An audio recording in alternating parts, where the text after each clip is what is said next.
الله الرحمن الرحيم. اقرأ باسم ربك الذي خلق، خلق الإنسان من علق.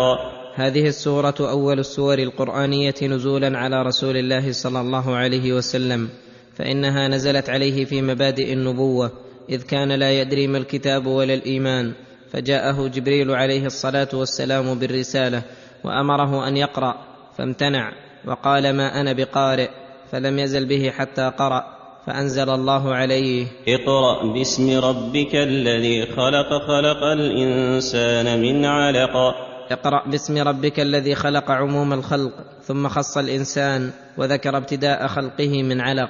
خلق الإنسان من علق.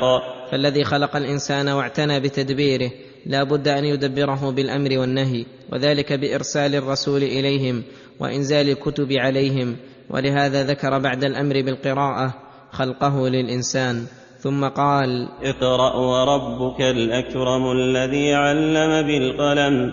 اقرأ وربك الأكرم، أي كثير الصفات واسعها، كثير الكرم والإحسان، واسع الجود، الذي من كرمه أن علم بالعلم. علم بالقلم، علم الإنسان ما لم يعلم.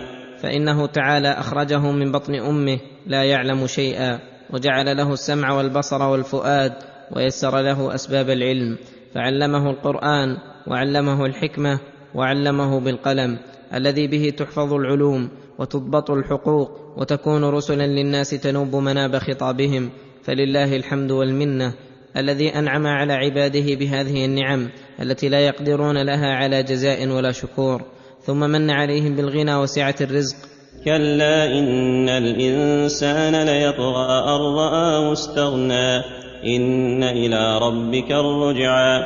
ولكن الإنسان لجهله وظلمه إذا رأى نفسه غنيا طغى وبغى وتجبر عن الهدى، ونسي أن إلى ربه الرجعى، ولم يخف الجزاء، بل ربما وصلت به الحال أنه يترك الهدى بنفسه ويدعو غيره إلى تركه، فينهى عن الصلاة التي هي أفضل أعمال الإيمان. يقول الله لهذا المتمرد العاتي: أرأيت الذي ينهى عبدا إذا صلى. أرأيت أيها الناهي للعبد إذا صلى، إن كان العبد المصلي على الهدى، العلم بالحق والعمل به، أو أمر بالتقوى، أو أمر غيره بالتقوى، فهل يحسن أن ينهى من هذا وصفه؟ أليس نهيه من أعظم المحادة لله والمحاربة للحق؟ فإن النهي لا يتوجه إلا لمن هو في نفسه على غير الهدى، أو كان يأمر غيره بخلاف التقوى. أرأيت إن كذب وتولى. أرأيت إن كذب الناهي بالحق وتولى عن الأمر، أما يخاف الله ويخشى عقابه؟ ألم يعلم بأن الله يرى. ألم يعلم بأن الله يرى ما يعمل ويفعل؟ ثم توعده إن استمر على حاله فقال: كلا لئن لم ينته لنسفعا بالناصية.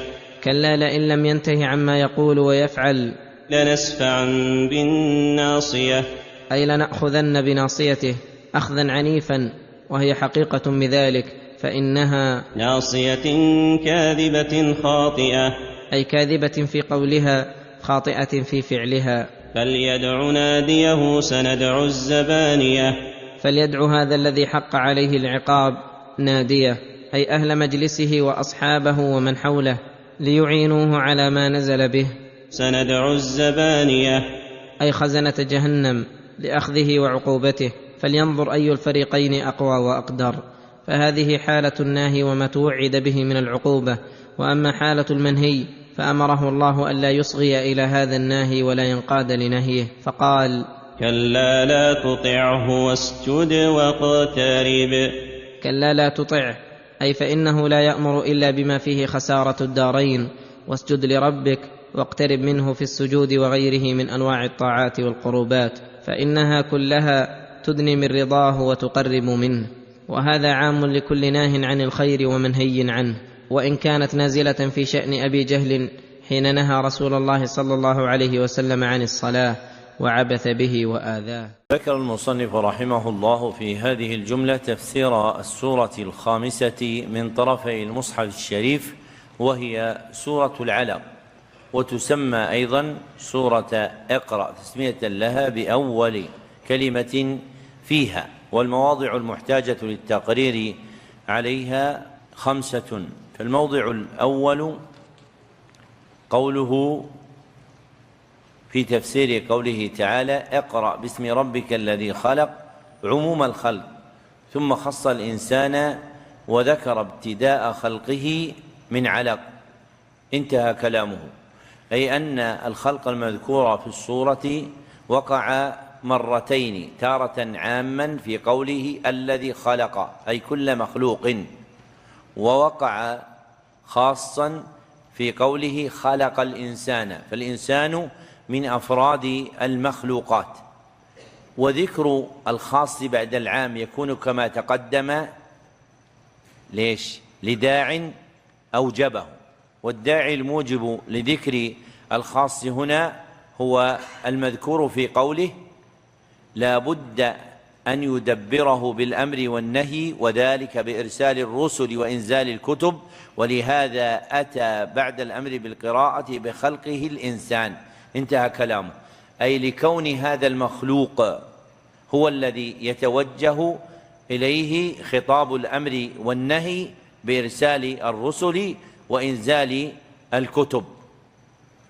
والموضع الثاني قوله رحمه الله في تفسير ناصية كاذبة خاطئة، قال: أي كاذبة في قولها، خاطئة في فعلها، انتهى كلامه. والمذكور فيه وصفان لصاحب الناصية، فإن الناصية هي مقدم شعر الرأس، والمراد به صاحبها. فصاحب الناصية موصوف بوصفين: أحدهما في قوله كاذبة، ومتعلقه القول، والآخر في قوله خاطئة، ومتعلقه إيش؟ الفعل. والمراد بوصف كونه خاطئا بأنه يتعمد الوقوع في المخالفة، بأنه يتعمد الوقوع في المخالفة. فبين الخاطئين والمخطئين فرق، فبين الخاطئين والمخطئين فرق. فالخاطئون هم المتعمدون للمخالفة، وأما المخطئون فهم الواقعون فيها، فهم الواقعون فيها دون إرادة عمد، دون إرادة عمد. ومن الأول قوله تعالى: لا يأكله إلا الخاطئون. ومن الثاني قوله تعالى: ربنا لا تؤاخذنا إن نسينا أو أخطأنا. والموضع الثالث قوله في تفسير قوله تعالى: سندع الزبانية، قال: أي خزنة جهنم لأخذه وعقوبته، إلى آخر كلامه. والمعروف في تفاسير السلف أنهم ملائكة، فهذا القدر متفق عليه بين السلف، أن المذكورين في الآية ملائكة. وأما كونهم خزنة جهنم فهو خلاف المعروف في تفسير الصحابة، فالمعروف في تفسير الصحابة أنهم ملائكة العذاب، أنهم ملائكة العذاب. ثبت هذا عن ابن عباس رضي الله عنهما عند الترمذي والنسائي في السنن الكبرى. فقوله تعالى: سندع الزبانية أي ملائكة العذاب، وهؤلاء أخص من خزنة جهنم، وإن خزنة جهنم القائمون عليها، وقد يكون منهم من يوكل إليه بعذاب أهلها، ومنهم من لا يكون موكلا إليه عذابهم. والموضع الرابع قوله في تفسير قوله تعالى: واسجد واقترب، قال: واسجد لربك واقترب منه، في السجود وغيره من أنواع الطاعات والقربات، فإنها كلها تدني من رضاه وتقرب منه، انتهى كلامه. وفيه أن الأمر بالاقتراب من الله سبحانه وتعالى عام بجميع أنواع الطاعات لا بالسجود وحده. واستفيد هذا العموم من إيش؟ يا أحمد، من حذف المتعلق، من حذف المتعلق. فقوله واقترب أي بأي شيء يحصل به الاقتراب، أي بأي شيء يحصل به الاقتراب مما تعبدنا الله سبحانه وتعالى به. والموضع الخامس قوله وهذا عام لكل ناه عن الخير ولكل منهي عنه، وإن كانت نازلة في شأن أبي جهل حين نهى رسول الله صلى الله عليه وسلم عن الصلاة وعذبه وآذاه. انتهى كلامه، أي أن ما ذكر من حال